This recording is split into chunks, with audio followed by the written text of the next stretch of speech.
Takulandirani ku AMTV Malawi kuchimake kwa nkhani zenizeni.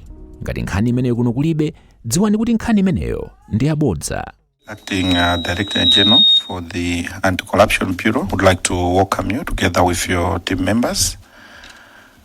Seated to my right, honorable members, and to my left you have a secretariat and media. Controlling officer, take note that we'll proceed in this manner. We'll give you a chance to give us your presentation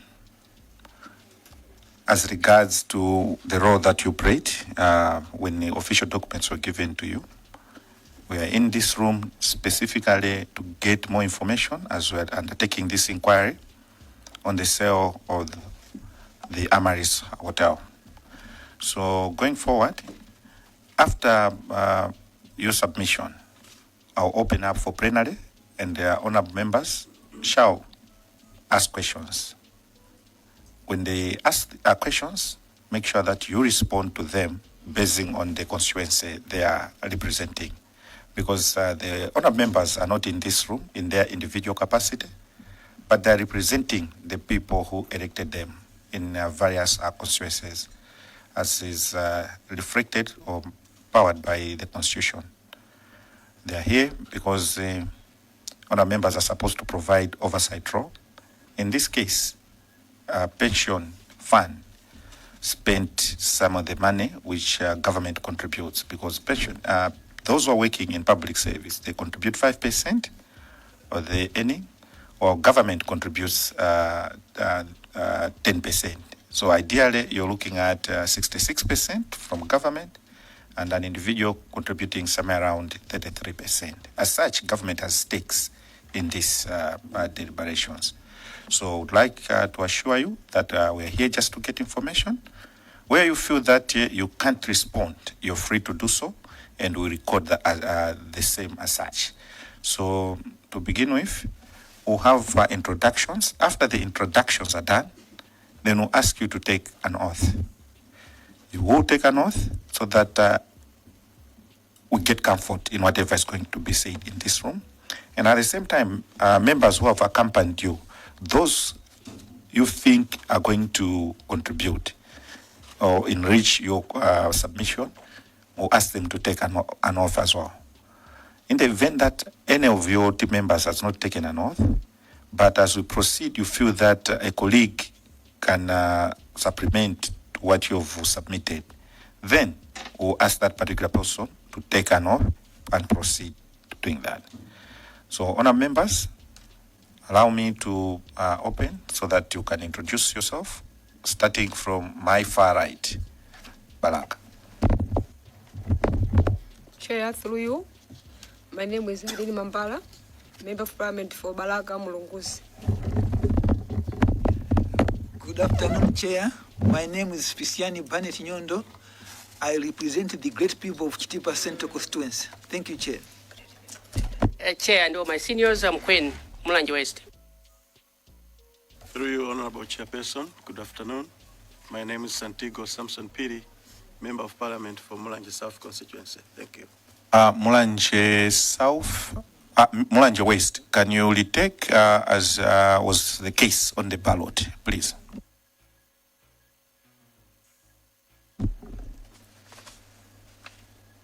Can you introduce yourself as... I'm Queen, Patricia Galiad. And people that don't know me that I'm Patricia Galiad, I'm Queen. So I'm Patricia Galiad, Mulanje West. Thank you so much. Thank you so much. Honourable member from Mulanje West, can we proceed?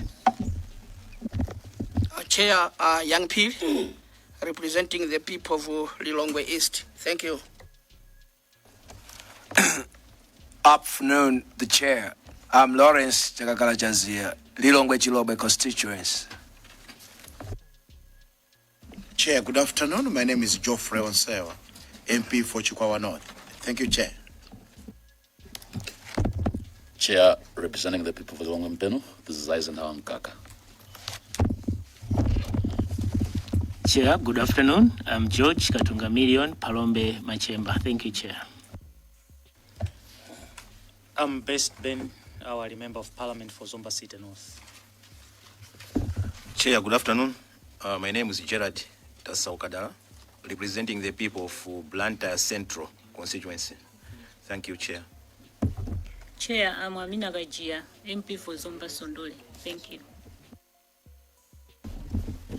Good afternoon, through you, Chair. My name is Susan Tosi, Member of Parliament for Chikwawa West. Thank you.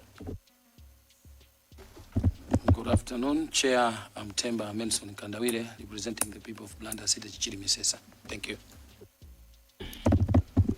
Good afternoon, through Chair. My name is Noel Olipipa, Member of Parliament for Blantyre, Chiromoni, Kabula, and Nancholi constituency.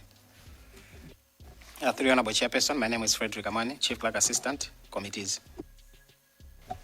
Good afternoon, Chairperson. I'm Moira Fiona Matenje, Senior Parliamentary Counsel. Through you, Honorable Chairperson, I'm Nadine Carter, Clerk to the Committee.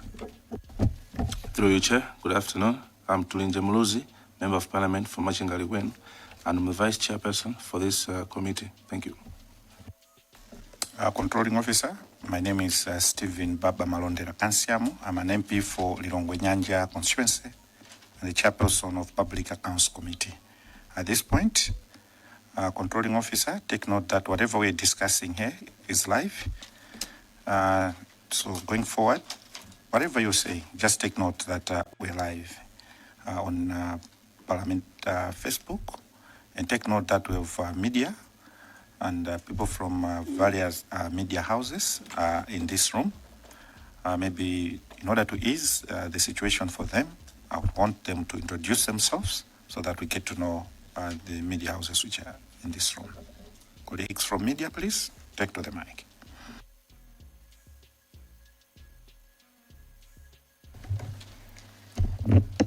Good morning, Chair. I'm Judith Ogan from Lonta TV. Afternoon, Chair. Mary Jakaza from Kwamasnod Radio. Afternoon, Chair. This is Cedric George from Team Ven Radio and TV. Through you, Chair, honorable members, I am Chindi Meki from Nation Publications Limited. Good afternoon, Chair. My name is Imon Pidingo from Zodiac. Thank you. Good afternoon, Chair. My name is Henry Malunga from Lunta TV. Good afternoon, Chair. I'm Pepe Ohola from Channel of 4 Nations.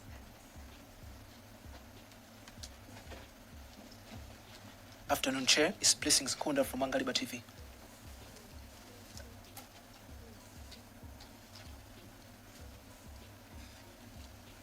Afternoon, Chair. Alison Banda, Lunta TV.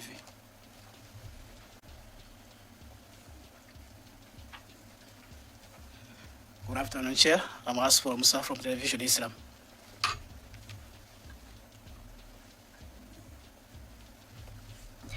Afternoon, Chair. My name is Pempelosuya from Mangaliba TV and FM.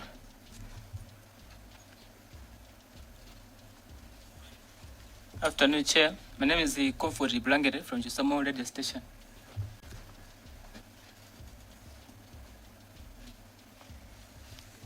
Afternoon, Chair. My name is Debbie Wakamanga from Mangaliba TV and FM. Good afternoon, Chair. I'm Austin Katunga for Nzati Radio and TV. Good afternoon, Chair. My name is Christopher Kamanga for Voice of Livingstonia Radio.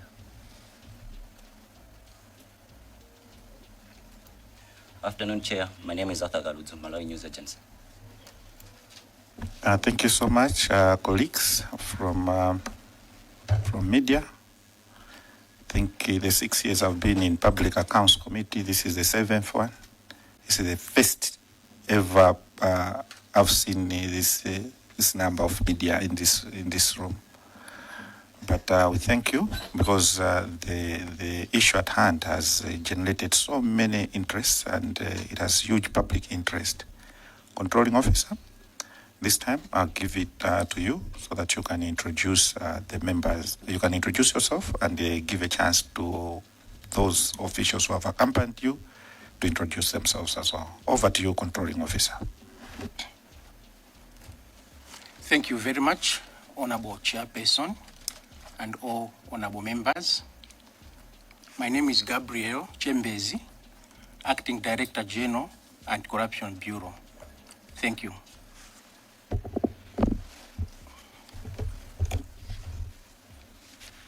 Honorable Chairperson and honorable members, my name is Crispin Kunga. I'm the Director of Legal and Prosecutions. Thank you. Honorable Chair and the honorable members of the House, I'm Isaac Nkoma, Principal Investigations Officer, ACB.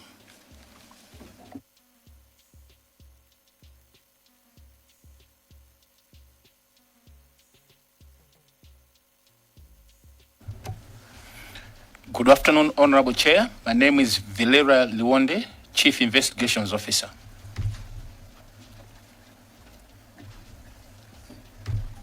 Good afternoon, Chair. I am Fidelis Jesagaso, Acting Director of Investigations. Thank you. Thank you so much, Controlling Officer. Like I indicated in the first place, before we start substantive submissions in this room, would like to ask Secretariat to administer oath. Secretariat, please.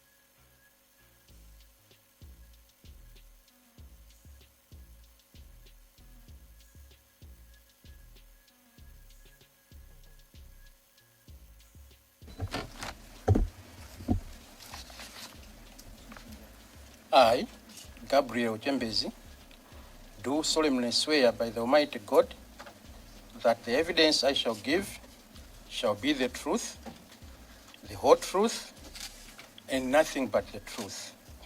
So help me God.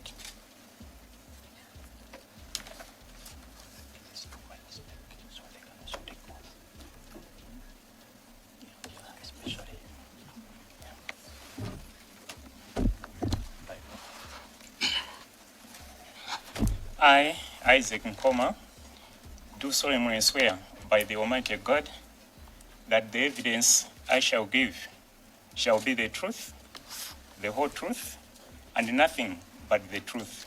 So help me God.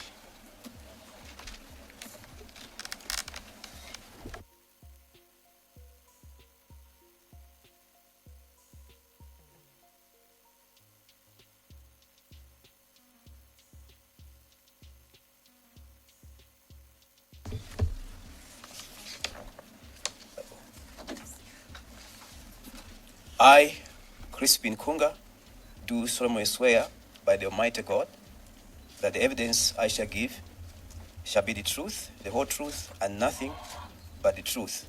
So help me God. Secretariat, there are two more. Just proceed to make sure that everyone takes an oath to avoid a scenario where we'll have to go back and forth.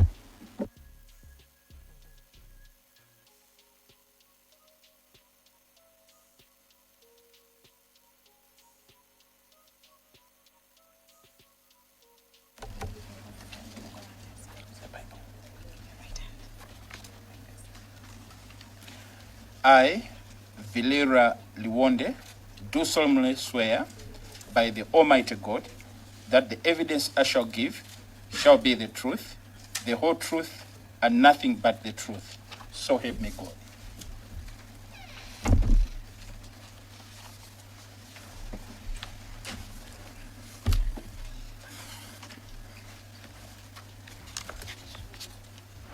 I, Fidelis Jesagaso, do solemnly swear by the Almighty God that the evidence I shall give shall be the truth, the whole truth, and nothing but the truth.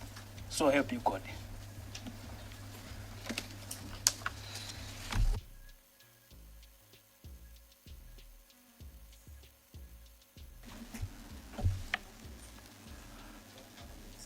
Thank you so much, Secretariat and Controlling Officer and all your officials for taking that oath.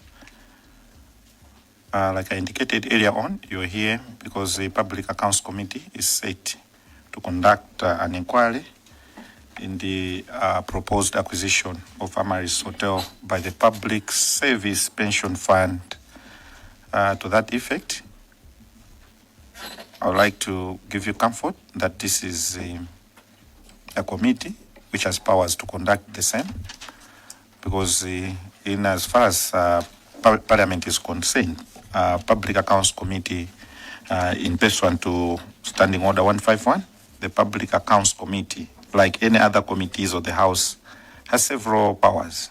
But for the sake of this engagement, take note, controlling officer, that one of the powers is to summon or subpoena any person to attend and give evidence before a committee at a stated time and place.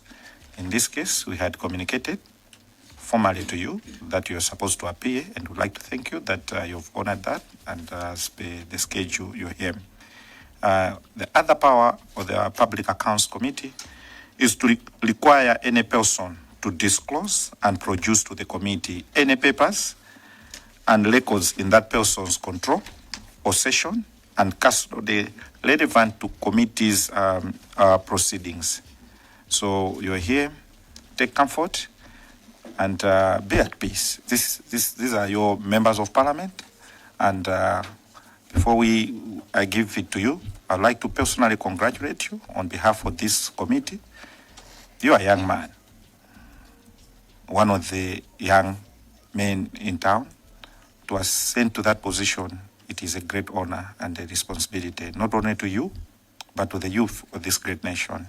And we're looking forward that you're going to help this country in any capacity that you may help to ensure that we have a better future. Because 10, 20 years from now, all things being equal, we will stand to be counted and asked what we did when an occasion allows for us to do the same. So once again, congratulations for being appointed, and we're looking forward as Parliament to working with you. At this point, allow me, controlling officer, to ask you to make your submission. Over to you, controlling officer.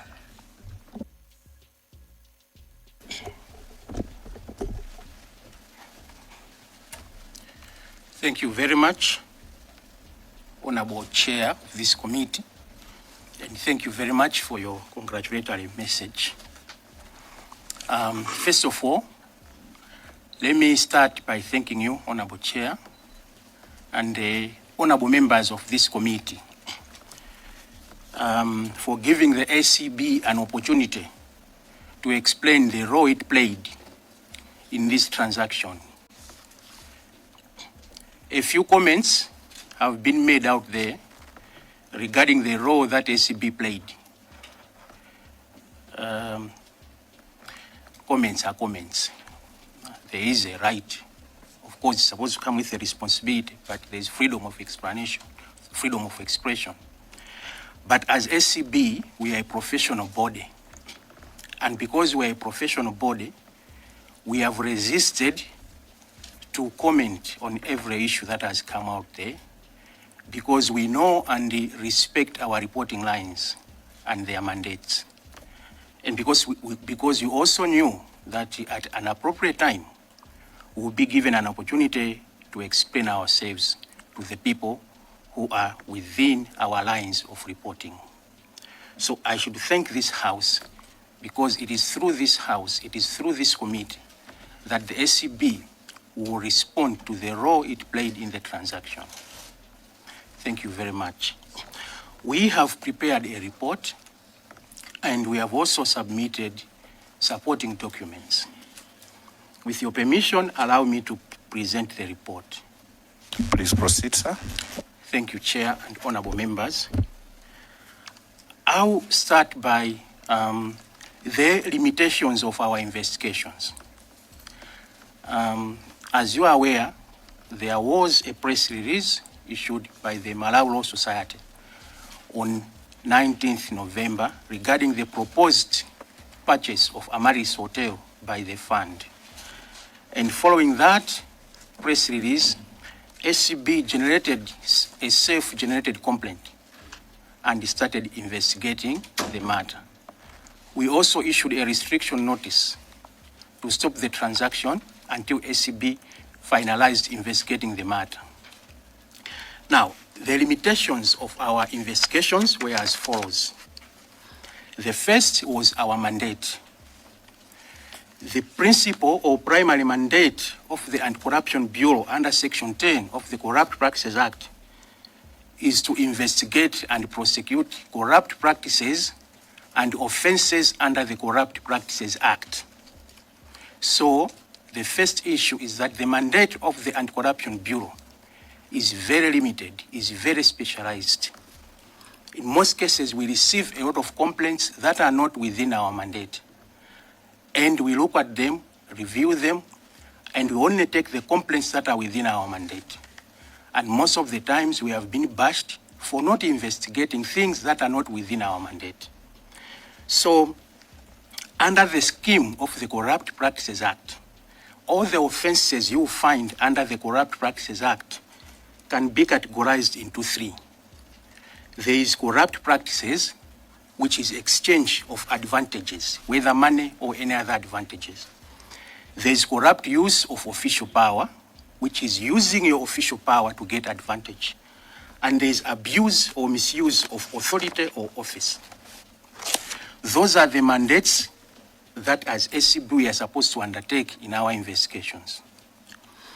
Those are the primary issues, principal issues that we have to look at when undertaking our investigations. Now, this means with respect to this matter, our mandate was limited to establishing the following: whether there were offers or actual giving of advantages or payments or inducements to public officers involved in the sale of Amaryllis, or indeed whether any officer who was involved in the sale of Amaryllis had been induced to abuse or misuse their public office. So those were the issues that we were looking at in line with our mandate. So that already gives us the limitation of the issues that we are supposed to look at. The second limitation is that the findings that we made in our investigations were limited to 18th December 2025. We are aware that a lot has happened, and we are getting to know about new information that is happening now, especially through these proceedings, which we did not have at the time of undertaking our investigations. The third limitation was that the complainant was anonymous. The complainant did not come to us to complain as a body that has got mandate to investigate corrupt practices. He opted to go to Malawi Law Society. So, as ACB, we did not have an opportunity to get first-hand information from the complainant because he remained anonymous. If we had information from the complainant, we would have asked him more to explain more on these issues, to give us more information, and so on. The fourth limitation was that the Malawi Law Society, which had the opportunity of first-hand information from the anonymous complainant, refused to provide evidence or to give information to the Anti-Corruption Bureau to support the allegations. So already, when we were commencing these investigations, we had no benefit of first-hand information from the complainant himself and from the Malawi Law Society to whom the complainant brought these issues. Because of that, the methodology that we used in investigating was firstly to interview any people whom we deemed to have knowledge of this transaction. And secondly, to analyze documents furnished by the institutions we thought had knowledge of this transaction. This is because we didn't even have any documents from the complainant or from Malawi Law Society. So that was the scope, that was the limitation of our investigation. I now go to how we conducted the investigations based on the complaints, based on the allegations that had been raised by the Malawi Law Society in its press release of 19th November 2025. In its press release, the Malawi Law Society raised several allegations pointing to suspected corruption. The first allegation was that there was an irregular reversal of the decision not to proceed to purchase the hotel. So Malawi Law Society was alleging that the previous board had made a decision not to purchase the hotel, but that the new board had irregularly reversed that decision.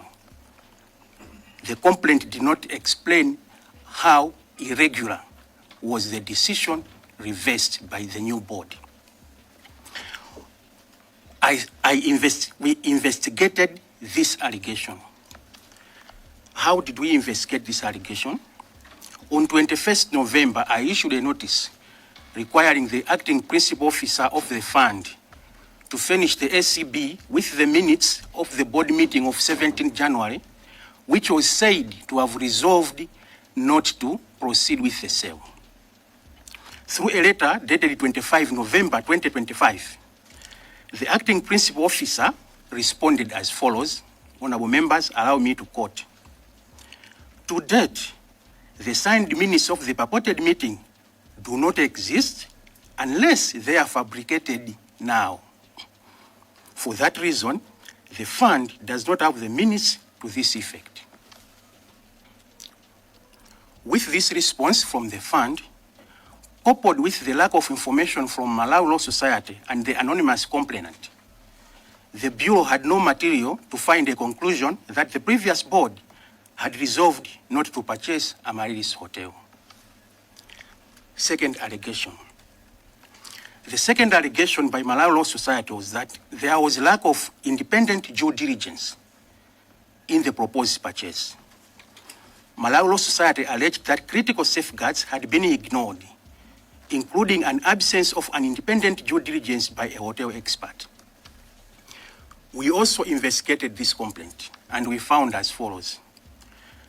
In June 2023, FDH Bank, who were here before us, did a business valuation report.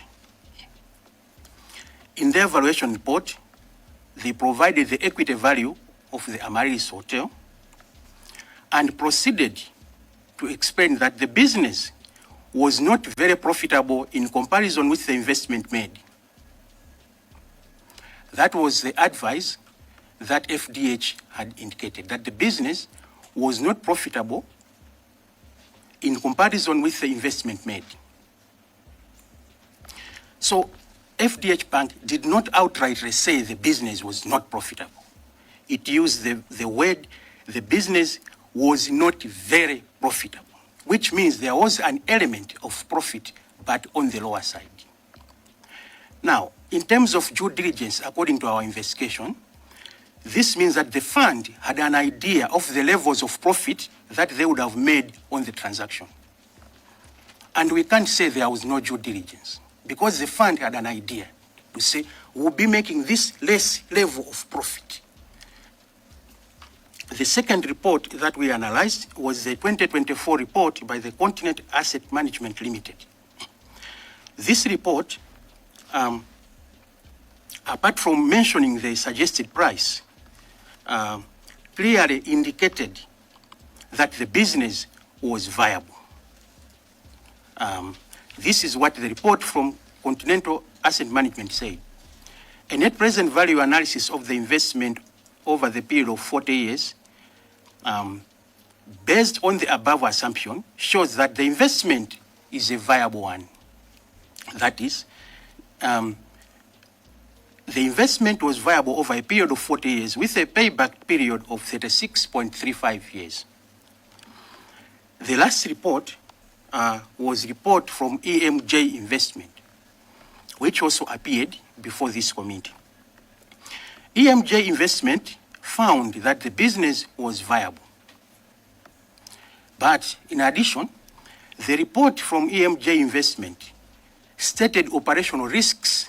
Despite recommending that the business was viable, it stated operational risks that would entail if the business, if the fund had proceeded, and these risks including import-related costs, need for continuing capital investments to sustain the standards, and seasonal variations in tourism and conference activities. Now, when we talk about due diligence, the complaint from Malawi Law Society was there was no due diligence. That's what Malawi Law Society alleged. Now, when we look at these reports, honorable members, you will know that through these reports, the fund was made aware of the levels of viability or profitability of the investment, including the associated risks. That was due diligence. The fund was aware of the levels of viability or profitability and associated risks. Now, the fund's decision to proceed to purchase the hotel after this exercise was an investment decision that the fund had to justify, probably to the pensioners or to the regulator.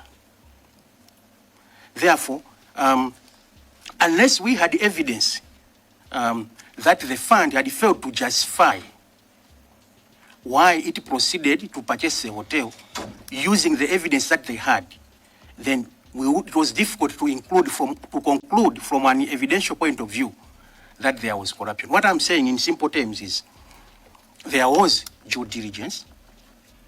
The three valuers gave their valuation and their advice as regards the profitability.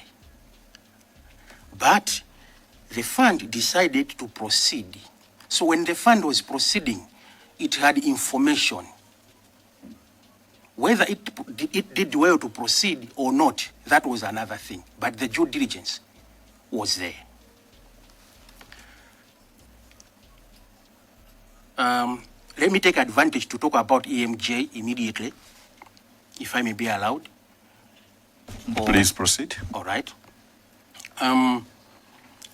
We heard what EMJ said, that they were not licensed to conduct valuation.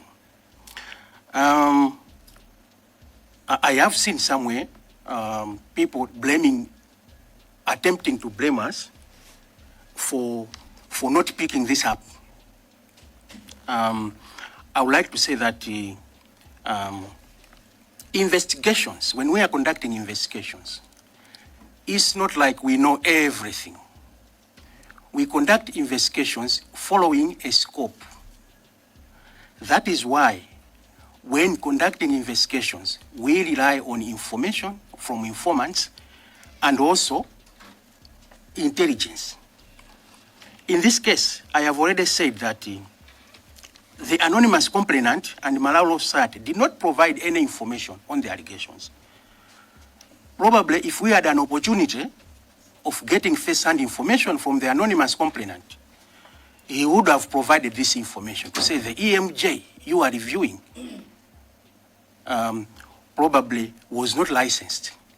So you don't refuse to provide information and then start criticizing the SCB for the gaps that arose because of lack of information or intelligence. That is why in my report to the Attorney General, I did indicate that if the SCB found any evidence of or new evidence of criminality, we would reopen the investigations. This is because we knew at that time we could not catch everything. That's why we put a caveat to say if SCB finds new evidence of criminality, it will reopen the investigations. Allow me to go to the third allegation made by Malawi Law Society. The third allegation was that there was conflict of interest in that the second valuer produced a favorable viability business analysis report. Now, when they are talking about the second valuer, they are talking about the Continental Asset Management. So the allegation was that Continental Asset Management produced a favorable viability business report and that it may have ownership links with the hotel and therefore there was conflict of interest. We also investigated this complaint, and these were our findings. Investigations established that the owners of Amaryllis Hotel got some funds from CDH Investment Bank to construct Amaryllis Hotel. Continental Asset Management is a subsidiary company of CDH Investment Bank. That notwithstanding, Continental Asset Management was engaged by the fund to evaluate reports that were done by Knight Frank, Garden City Properties, and FDH Bank. Continental Asset Management did not do independent due diligence of the transaction because, among other things, their price was deemed to be expensive. So the point here, the result of our investigation is that Continental Asset Management did not do independent due diligence. It only reviewed the due diligence that had already been done by Knight Frank, Garden City, and the FDH Bank.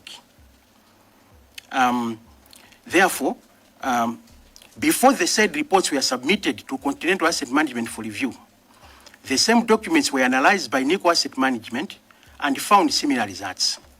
Now, this shows that the Continental Asset Management was not conflicted. And finally, on this aspect, we found that both Nico Asset Management and Continental Asset Management found that the business was viable and noted only operational risks. So in brief, on the allegation of the purported conflict of interest by Continental Asset Management, the finding was Continental Asset Management did not do independent work. It only analyzed the work that had already been done by other valuers who had already found that the business was viable. The fourth allegation was that there were attempts to pressure the newly constituted board. In this allegation, the Malawi Law Society press statement alleged that a new board of trustees reconstituted in September 2025 had not been afforded sufficient time to appraise itself of the deal's alleged contentious history. Findings of our investigations. Our findings showed that the new board, became aware of the transaction on 6 October, when the owners of Amaryllis Hotel wrote the board trying to follow up on the transaction. This is because for the previous year, there was no board. And all the transactions to do with Amaryllis Hotel was being done by a principal officer. And there was no board. So the principal officer took it upon himself to be undertaking the transactions with respect to Amaryllis Hotel transaction. So when the new board came in on 6th of October, the owners of Amaryllis Hotel were following up on the transaction. That's when the new board knew that there is a transaction to purchase Amaryllis Hotel. From 6th October, when there was this inquiry, to 17 November, when the hotel was actually purchased, we calculated, we found that it was 1.5 months from the time the board knew about the transaction to the time they purchased the hotel. It was 1.5 months. In our finding, we cannot say that 1.5 months was insufficient for the board to appraise itself of the deal. In other words, this is subjective.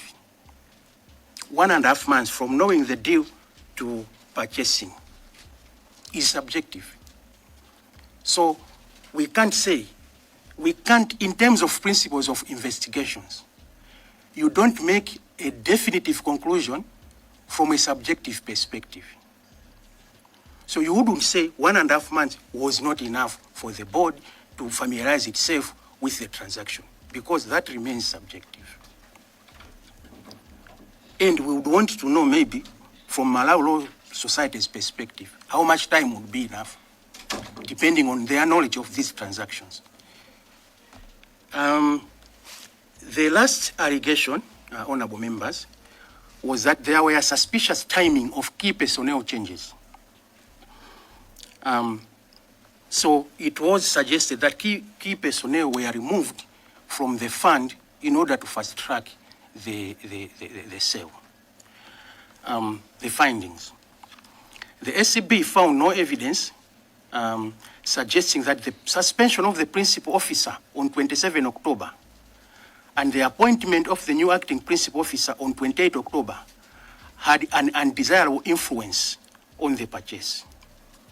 This is because the resolution authorizing the acquisition of the hotel was signed on 25 October before the suspension of the principal officer and before any key personnel changes. So the resolution to purchase the hotel was signed on 25 October. At this time, the principal officer was still in office. And at this time, there were no any key personnel changes. So the allegation that there was suspicious timing of changes in key personnel was found not to have been proved. So, honorable members and the honorable chair, as Anti-Corruption Bureau, we did not shy away from investigating each and every allegation that Malawi Law Society made. We investigated each and every allegation that Malawi Law Society made and had these findings. If I may be allowed, allow me to explain what we did after the investigations. You're free, controlling officer, so that everyone gets to be aligned. Kindly proceed. Thank you, Chair. Now, in line with our mandate, what this meant is we did not find evidence. Now, when we talk of evidence, we are talking of evidence that would sustain a successful criminal prosecution. As of 18th December, as Acb, we did not find evidence that there were offers, that people were offered advantages, that if the sale proceeded, people would be given advantages. We did not find evidence that already advantages or money had exchanged in the sale of Amaryllis. We did not find evidence that there was misuse or abuse of office by the people involved in the transactions. But we found through our investigations that there were risks associated with the sale, with the transaction.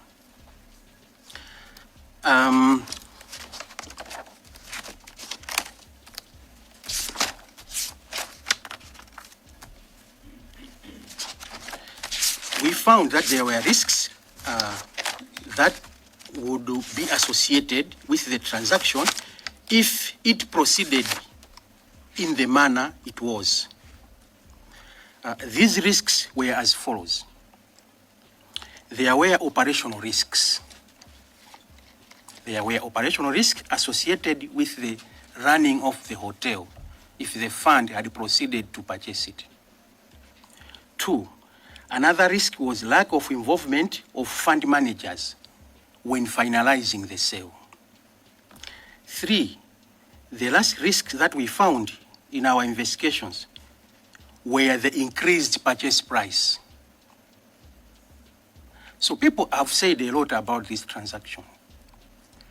I can tell you, honorable members, that the first official investigation that found these risks were our investigations by Acb. We found that there would be operational risks in the running of the hotel. We found that lack of involvement of fund managers might compromise the processes. We found that there was an increased purchase price which had to be justified. But, honorable members, when you look at these issues, these are outside my mandate at Acb. These are to do with investment and prudential decisions that had to be made by the directors of the fund.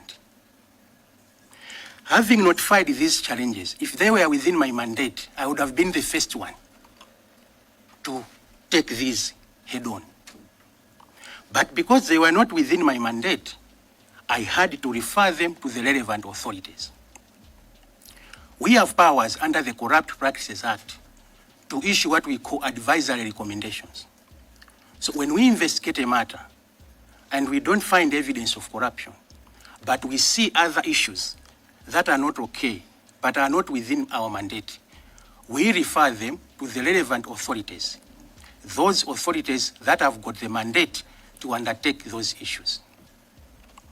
Now, in so doing, on 18th December, I wrote a letter to the Attorney General. In that letter, of 18th December, this is what I informed the Attorney General.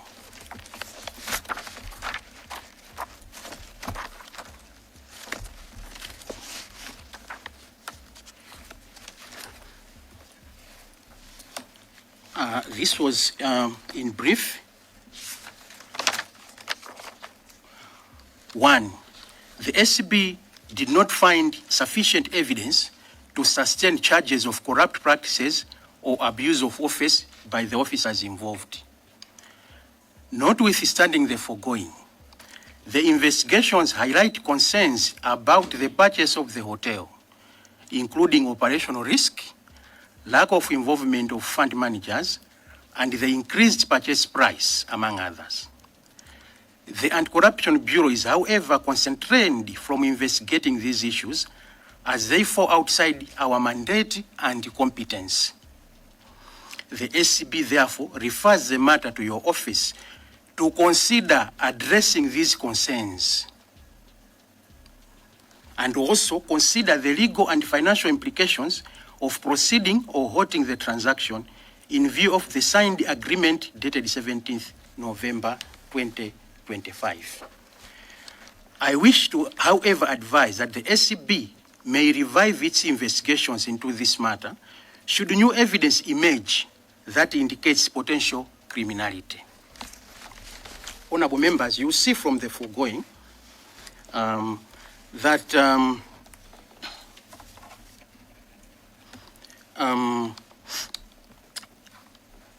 let me take that again. In light of the foregoing, honorable members, after concluding its investigations, the Bureau reported its findings to the Attorney General on 18th December with an advisory recommendation for his office to consider the outstanding concerns before proceeding with the purchase of the hotel.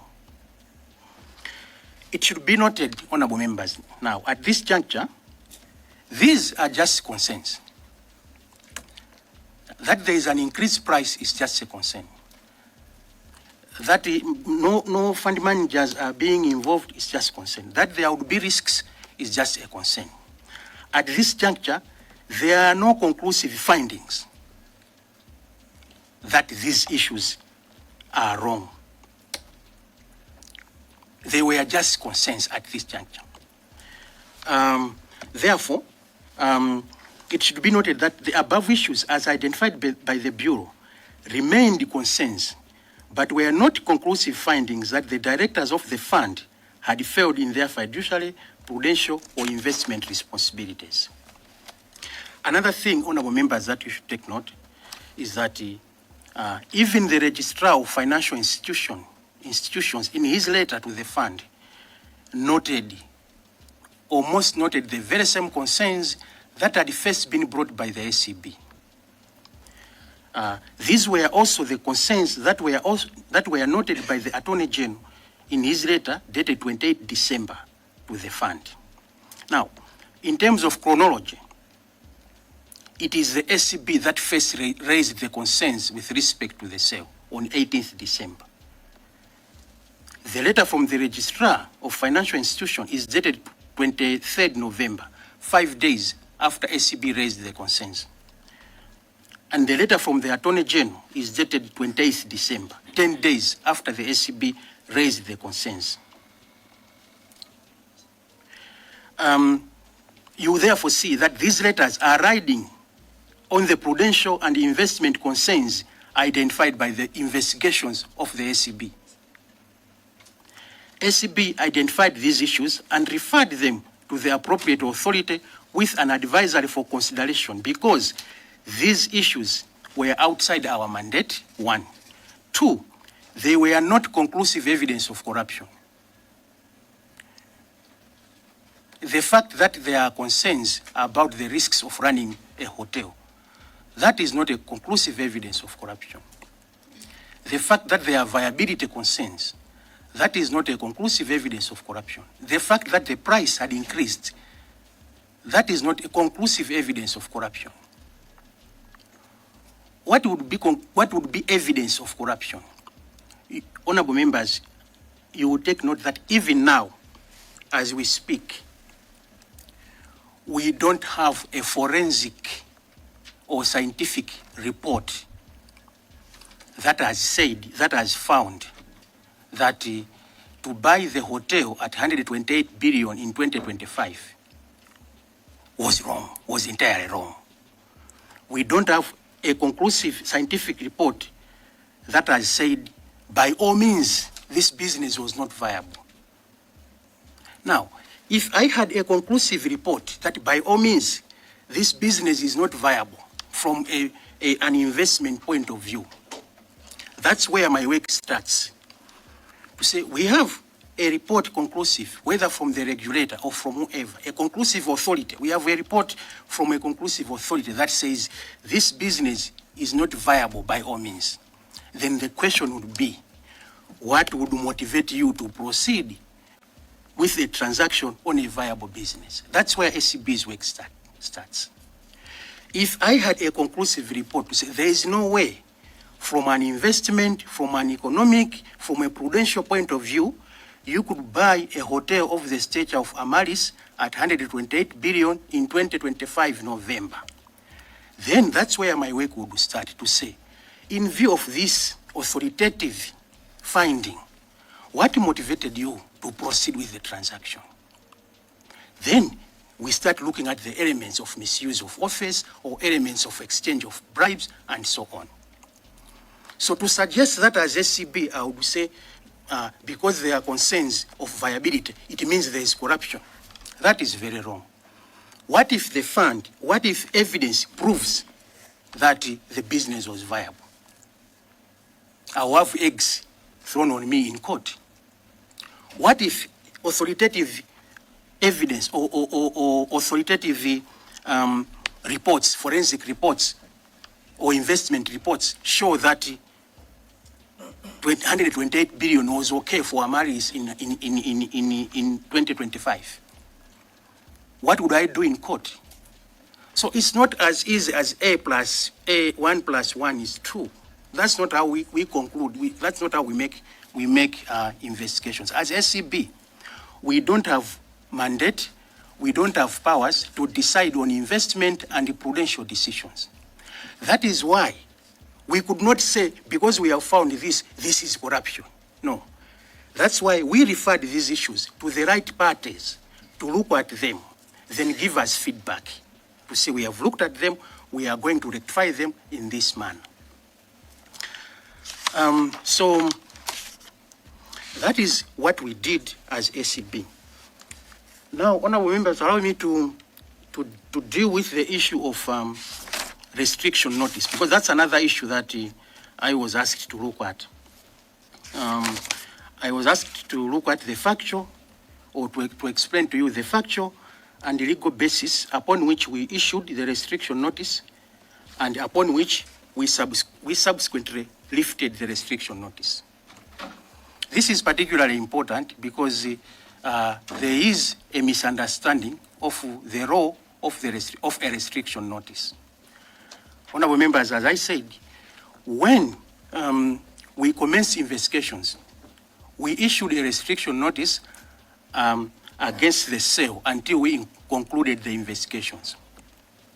Now, a restriction notice is like an injunction. I know you are well familiar with an injunction. When you are going to court to say we want the court to determine a substantive dispute, you are allowed to obtain an injunction to stop the transaction until the substantive dispute is concluded. If the substantive dispute is in your favor, the court maintains the injunction as a mandatory injunction. If the substantive dispute is not in your favor, the court lifts the injunction. The court cannot say the substantive dispute is not in your favor, but we are going to maintain the injunction. It doesn't work like that. Now, restriction notices are provided for under Section 23(1) of the Corrupt Practices Act. Let me read out, if I may be allowed. It says, where the Bureau has instituted an investigation or prosecution in respect of an offense under this Act, the Director may, by written notice to any person, direct that such person shall not, without the written consent of the Director, dispose of or otherwise deal with any property or proceed with any contract, transaction, or agreement or any other arrangement which is the subject of investigations or prosecutions. Further, under Section 23, subsection 3, a restriction notice issued under subsection 1 shall have effect from the time of service and shall continue to be in force for a period of 3 months or until cancelled by the Director or whichever is earlier, but may be renewed upon expiry of 3 months. Now, honorable members, it is important, and I will request you to understand the law regulating restriction notices. In summary, the law under Section 23 of the Corrupt Practices Act is as follows. A restriction notice can only be issued if the Acb has instituted an investigation or prosecution of a matter. That's why in this case, when we instituted investigations, we issued a restriction notice. This means once the Bureau has concluded an investigation and there is no evidence to proceed with the prosecution of the matter, the restriction notice can no longer be sustained. 2, a restriction notice is not absolute. In other words, a restriction notice is not an end in itself. It is just a tool. Its lifespan is only 3 months. This means a restriction notice can expire after 3 months, firstly. Secondly, the court can even, on application by the other party, refuse to renew a restriction notice. So it means a restriction notice can expire after 3 months. After 3 months, I have to go back to court and say, I issued a restriction notice. Can you renew the restriction notice? The court can refuse. The restriction notice will fall off. Or the other party can go to court and apply to remove the restriction notice. The court can remove the restriction notice.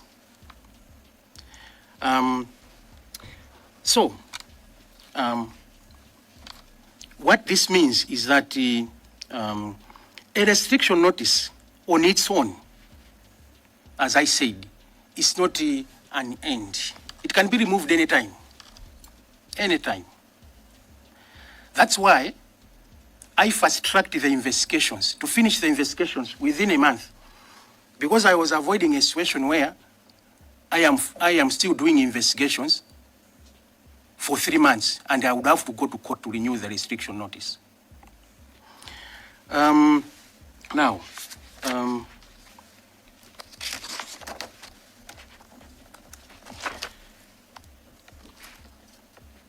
So, what are the issues here? First, factual and legal basis upon which the restriction was. So I have indicated the factual basis upon which we issued the restriction is because we were doing investigations. Factual and legal basis upon which the restriction notice was lifted. So, as already submitted, once investigations are concluded and there is no evidence to proceed with the prosecution of the matter, the restriction notice can no longer be sustained. Because if you remember, the law says where the Bureau has instituted an investigation or prosecution in respect of an offense under this Act, the Director may, by written notice, issue a restriction notice, which means the lifespan of a restriction notice is during investigations. So if after investigations you haven't found evidence, you have closed the file, automatically you can't maintain the restriction notice, you lift it. Just as the court would lift an injunction if the claimant has not made out his case.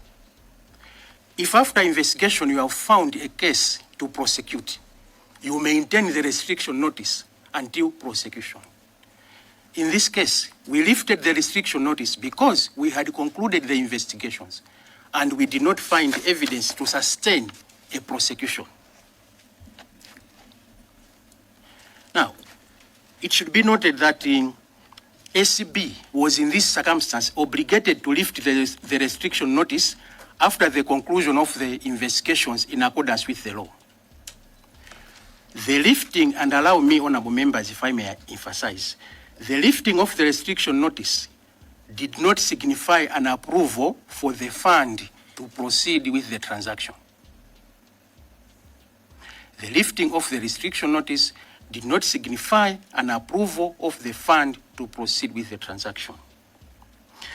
Why? As already submitted, a restriction notice is neither absolute or an end in itself.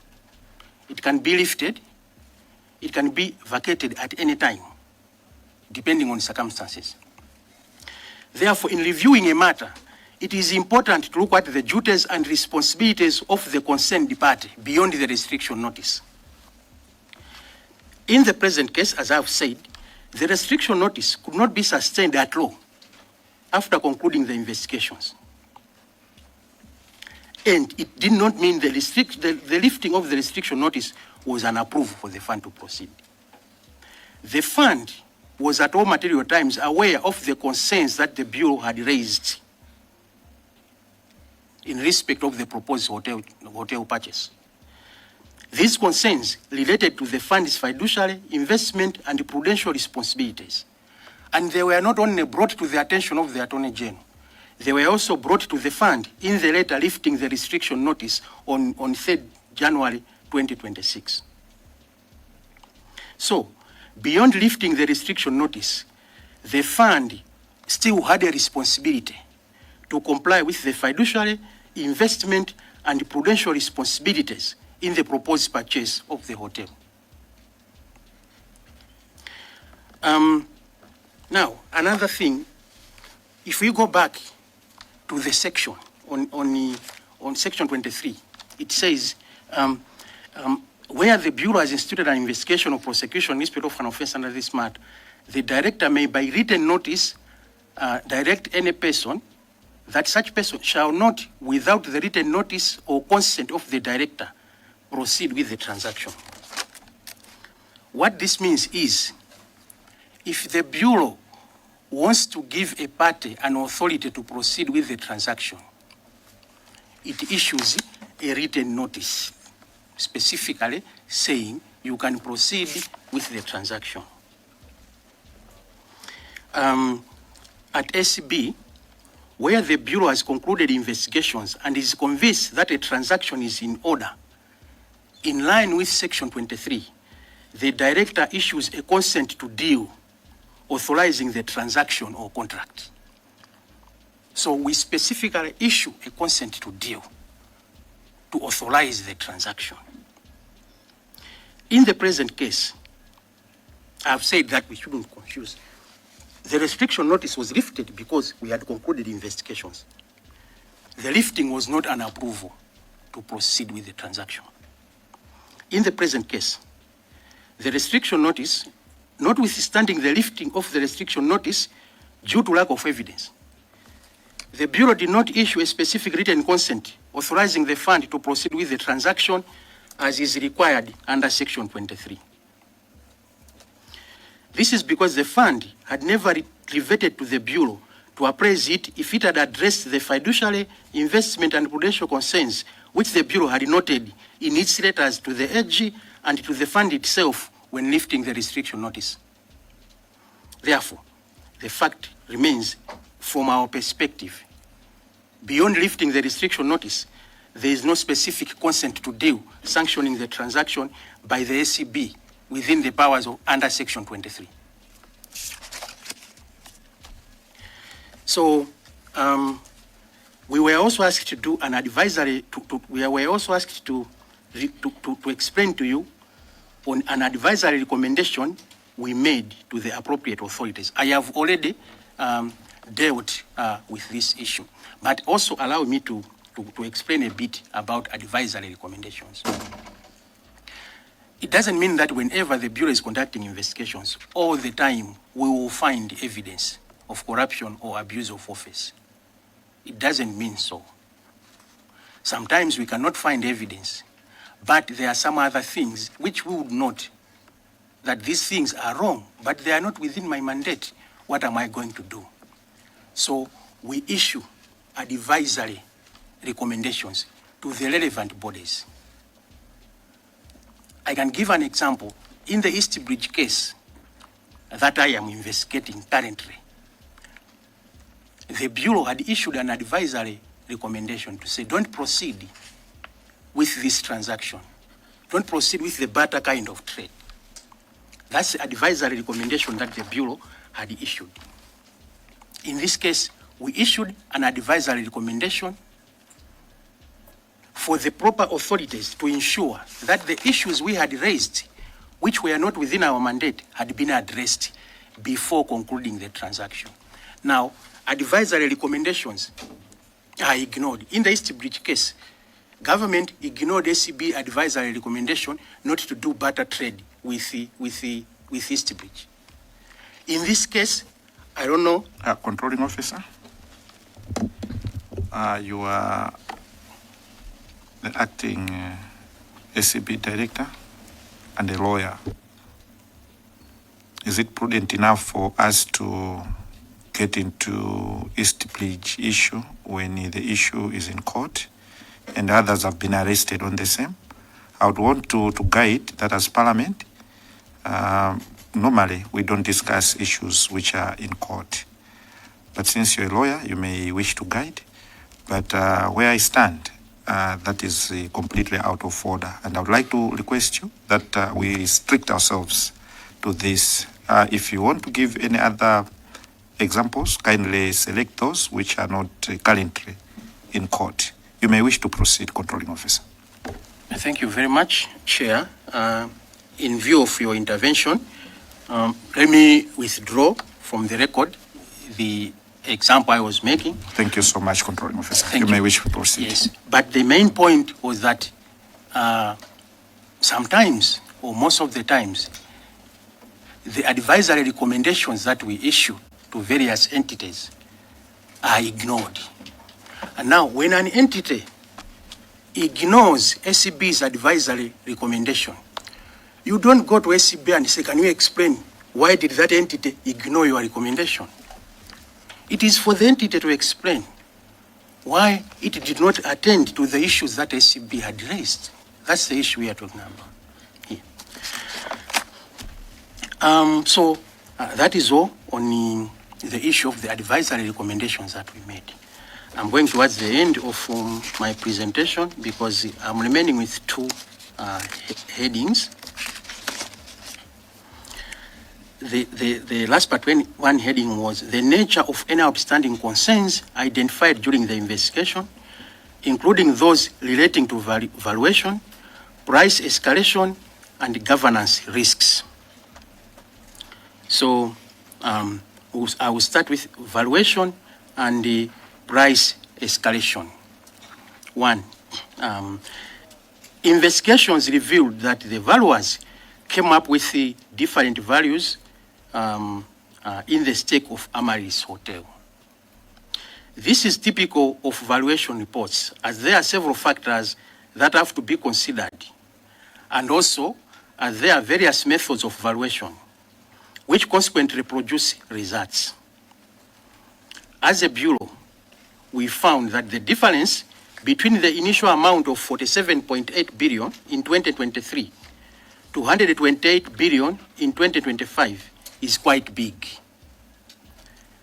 There is a need to investigate why there is such a huge difference.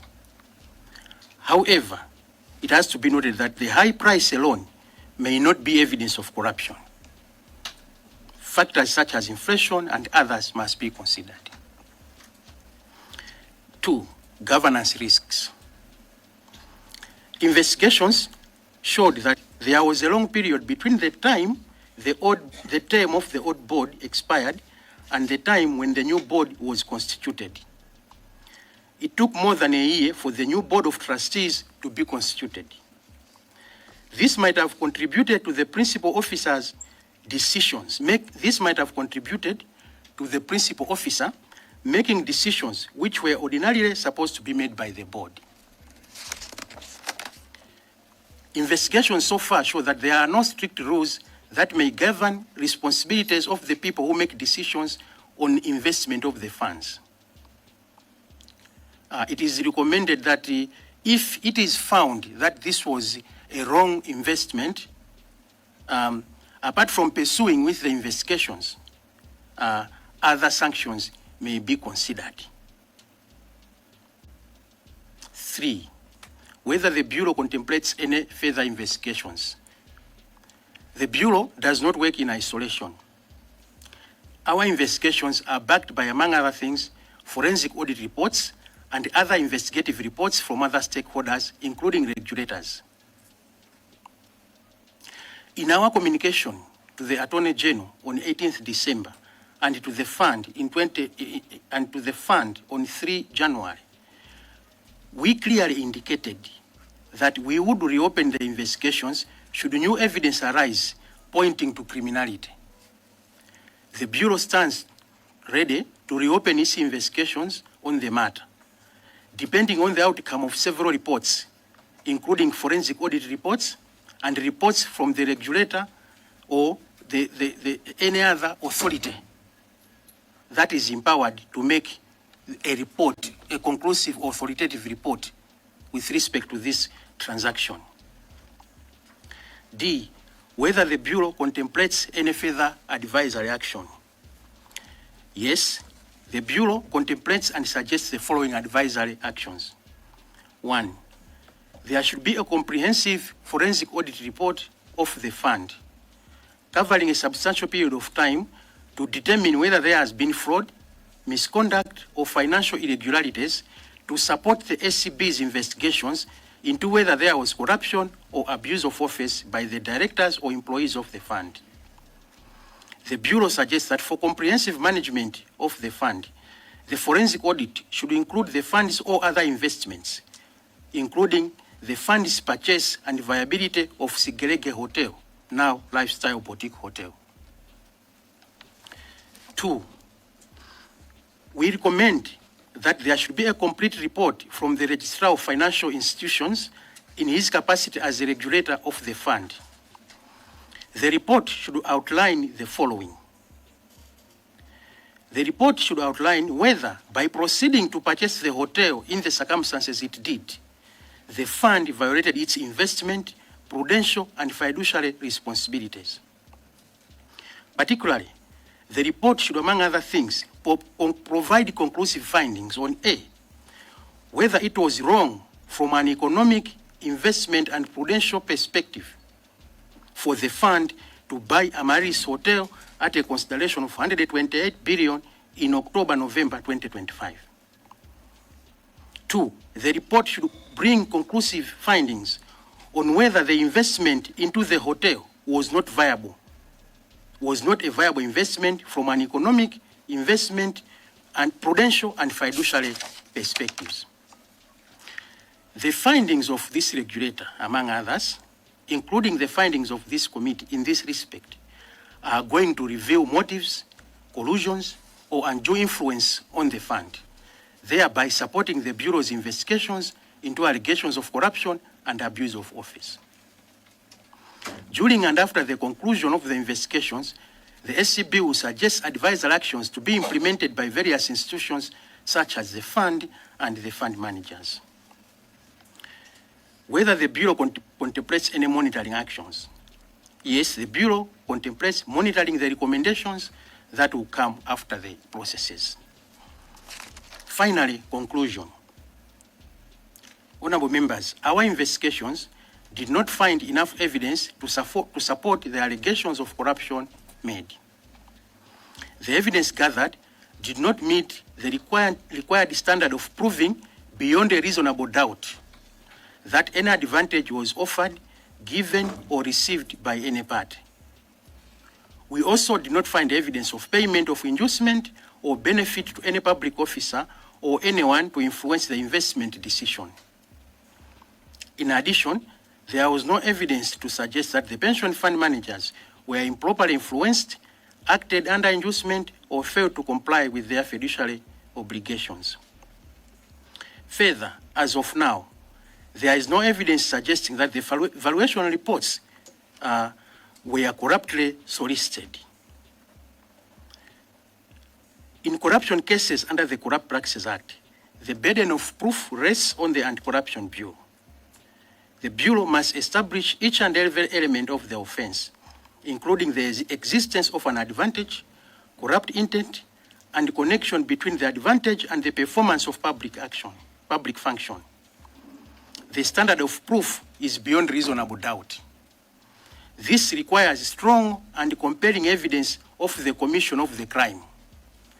Suspicion, conjecture, or a mere possibility of wrongdoing is insufficient to meet this standard. Applying this standard to the present matter, the available evidence was not sufficient to sustain a criminal prosecution. It should be pointed out that the Bureau raised the concerns and identified the risks, the potential areas of risks, which were duly submitted to the relevant authorities.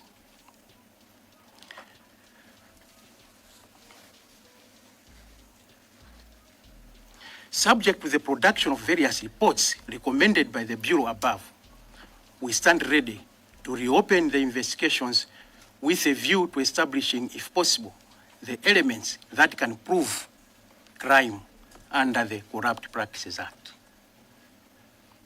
Honorable Chair, honorable members, that is the end of our presentation this afternoon. Thank you. Thank you so much, Controlling Officer, for your submission. Honorable members, having listened to the Controlling Officer, do you have any takers what the Controlling Officer has submitted? I see Chitipa Central. You may take the floor. Chitipa Central. Thank you, Chair. According to the Controlling Officer, as of 18th December, they had limited information. Hence the conclusion that there was no sufficient evidence to think there was corruption.